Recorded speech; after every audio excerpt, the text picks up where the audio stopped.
Hello, welcome back to my channel and a special welcome if you're new here. My name is Jen. I'm a certified weight loss and nutrition coach, and today we're talking about unintentional weight gain and 9 reasons why you may be gaining weight unintentionally. So if you're excited, give this video a big, huge thumbs up. Make sure you're subscribed and your bell notification is turned on because I do upload every Tuesday and Thursday. Check out the description box down below for nutrition coaching. I offer personalized to you macros and calories, really essential to see success, as well as one-on-one coaching if you would like to chat with me directly. Links, discounts to all of my favorite healthy things are also down in that description box.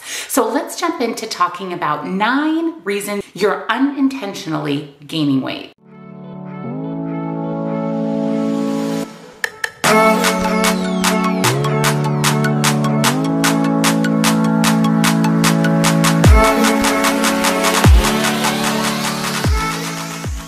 Weight gain alone can be extremely frustrating, even more so if you are unaware of what is causing it. Diet plays the biggest factor in whether or not you maintain, lose weight, or gain weight. There are other factors relating to our health, our lifestyle, and our genetics that can play a part in why the scale isn't moving in the right direction. So today I want to share with you 9 reasons that you may not even know why you're gaining weight. These 9 culprits may be the reason. Number 1, and this is a huge one, and this is that you eat too many processed foods. A lot of the healthy food choices out there, oats, vegetables, fruits, they're very, very minimally processed, if processed at all. However, highly processed foods, including chips, sugary cereals, microwave dinners, etc., can have a slew of harmful ingredients, chemicals, lots of sodium, added fat, added sugar that can lead to weight gain. Processed foods is the #1 reason for the rise in the obesity epidemic in the United States.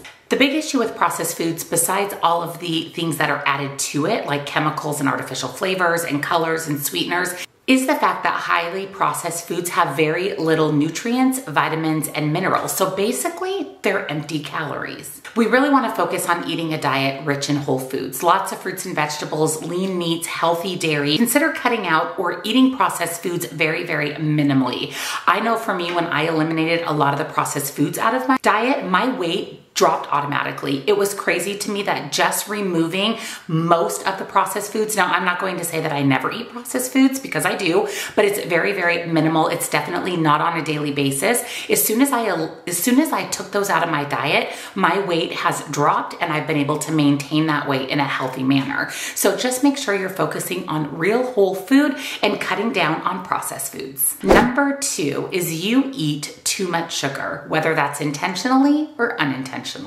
Candy, cakes, sodas, even Gatorade and other sports drinks are packed with added sugar. You also want to be very careful of what you're putting in your morning cup of coffee. I have 4 shots of espresso and a Premier protein shake. That's generally what I have as my morning coffee, but your coffee can be the culprit of lots of sugar. Studies link sugar to weight gain, but studies also link sugar to chronic illnesses such as diabetes, heart-related issues, and other chronic health conditions. Did you know that sugary beverages are the #1 leading cause of ingesting sugar for most Americans? And in fact, one study showed that by drinking 1.1 sugary beverages per day led to a weight gain of 2.2 pounds over 2 years. That's gaining 2 pounds just by having 1 sugary beverage every day. Focus on water. Focus on clear liquids and liquids that don't have a lot of added sugar.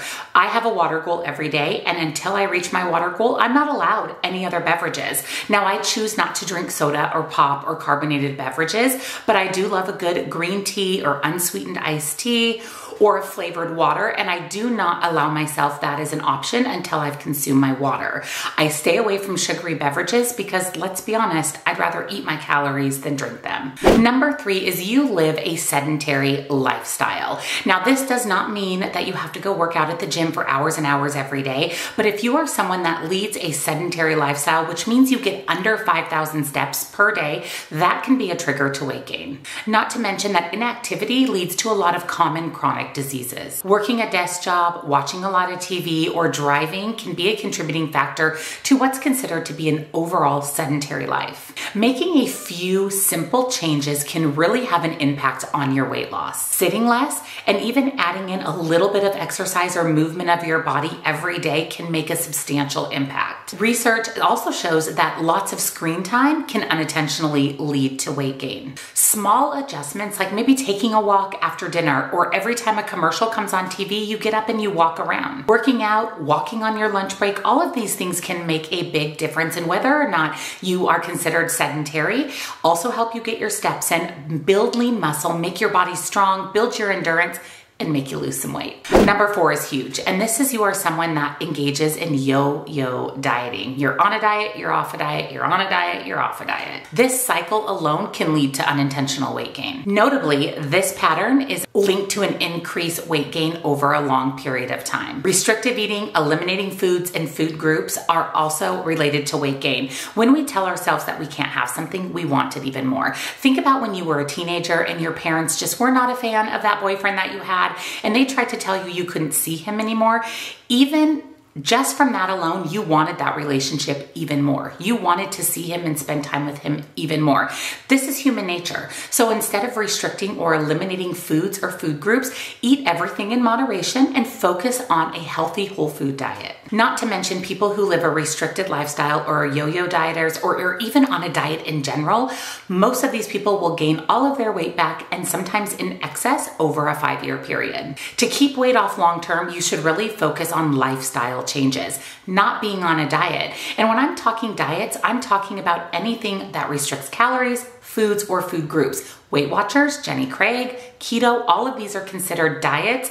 They may say that they're lifestyles, but they're actually diets. So what I would recommend is whatever you're doing to lose weight, you need to do that exact same thing to maintain your weight. There's nothing wrong with tracking calories and macros to make sure that you're eating a healthy, well-balanced diet, but our goal overall is to follow more of an intuitive eating approach. I did do an entire video on Intuitive Eating 101. I'll link that down below for you. Highly recommend checking that out so that you can learn why intuitive eating is our goal and how to go about getting there. Number 5 is you have an undiagnosed medical issue. Sometimes we don't even know what medical issues we have that are leading to weight gain. There are some medical conditions that actually are known to lead to weight gain. Number 1 is hypothyroidism. This is a medical issue that your thyroid doesn't function at its optimal performance.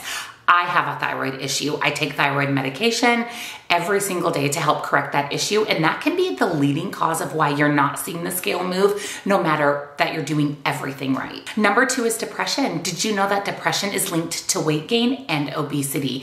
If you feel like you're suffering from depression, I recommend speaking with your physician and possibly getting on some medication to help you feel a little bit more normal. Number 3 is PCOS, or polycystic ovarian syndrome. This is a hormone imbalance issue. It can affect women of all ages, but it makes it very, very difficult for us to lose weight. And lastly, you may suffer from BED, binge eating disorder. This is categorized by recurrent, uncontrollable overeating and can lead to several health conditions, including weight gain. Other conditions such as diabetes, Cushing syndrome, and likewise are associated with weight gain and unintentional weight gain. If you feel like you are doing everything right and you are not seeing the scale move, I highly recommend having a conversation with your doctor to see if one of these health conditions is something you suffer with and you may not even know it. Number 6 is you do not get enough sleep. Sleep plays a huge, and I mean huge, part in weight loss. Sleep is essential for overall well-being, but insufficient sleep can cause weight gain and other serious side effects. Increasing your sleep time can aid in weight loss. I recommend getting between 6 and 9 hours of sleep every night. That's what's recommended by most sleep studies. In fact, 7 or more hours of sleep every night gives you a 33% chance of the likelihood of losing more weight. If you feel like you have poor sleep quality, whether that's falling asleep or staying asleep, there are a few little things that you can do to help with this. Number 1 would be to limit your screen time before bed. Staring at that screen and that blue light can keep us from falling asleep. You can also reduce your caffeine intake, especially after the morning or early afternoon. And you can also go to bed at a consistent time. This gets our body in the habit of going to sleep and waking up. Number 7 kind of goes back and circles back to number 1, and this is that you do not eat enough whole real food. If you eat a lot of processed foods, switching to a diet filled with whole real food is going to make a substantial impact on your weight loss. Incorporating whole real food isn't actually that difficult. Start by slowly adding more nutrient-dense foods to every single meal. Maybe adding some eggs to your breakfast. You can also add in vegetables, fruits, beans, nuts, and seeds into your meals and snacks. This is going to not only help keep you full and satisfied, but give your body nutrients, minerals, and vitamins that it needs and see that scale go down. Reason number 8 is you are stressed out. You have a lot of stress in your life. Chronic stress is something that can prevent weight loss. High levels of the stress hormone are known to cause an increase in hunger and your desire for highly palatable, calorie-dense, not so good for you foods. In fact, individuals with obesity have higher levels of this hunger hormone. Stress management can promote weight loss. That may be what's holding you back. That may be the reason alone that you're not losing weight. Try incorporating evidence-based relaxing strategies. Yoga, spending time in nature, meditation. I know that we can't control all of the stress in our life. Sometimes stress is just going to happen. When you're feeling stressed, do whatever you can to kind of calm yourself down, come to a safe place, and eliminate as much of the stress that you can control as possible. This is going to help you feel better overall, give you more energy, and give you more weight loss. And lastly, number 9 is you eat too many calories. The only way, and let me repeat that for those in the back of the room, the only way to lose weight is to be in a caloric deficit. If you take in more calories than you burn, you're going to gain weight. Mindless eating, frequent snacking, calorie-rich, nutrient-poor foods, the staple of your diet, isn't going to be doing you any favors. My recommendation to you would be to utilize coaching for personalized macros and calories. I do offer that service. It's linked down below. You can also speak with your doctor, a registered dietitian, or a nutritionist. There are some simple ways that you can avoid overeating and ways that you can avoid taking yourself out of a calorie deficit and causing weight gain. Number 1 is to pay attention to your hunger and your fullness cues. This goes back to intuitive eating. Eat when you're hungry, stop when you're full. Eating mindfully, introducing foods that are full of fiber, protein, carbohydrates, and healthy fats will help keep you fuller for longer, less hungry throughout the day, and will give your body everything that it needs to drop the weight. So there are many, many factors out there that contribute to unintentional weight gain. Poor sleep, sedentary lifestyle, eating too many processed foods, all of these habits and more contribute to weight gain. Yet there are a few simple steps and simple changes that you can make to really see that scale move in the right direction. Move your body a little bit more, drink your water, eat good food that keeps you full and satisfied. These small changes can lead to absolutely huge results. So if you enjoyed today's video and you found it helpful, give it a big, huge thumbs up. Let me know down in the comments, what of these 9 things, how many of these 9 things do you do on a regular basis that were a little bit of an eye-opener to you as to why maybe you're not getting the results that you'd like with your healthy lifestyle journey. Don't forget to subscribe and ring your bell because I upload every Tuesday and Thursday. Down in that description box, you will find the intuitive eating video, nutrition coaching, and links and discounts to all of my favorite healthy things. Thank you so much for watching, and I'll see you all next time.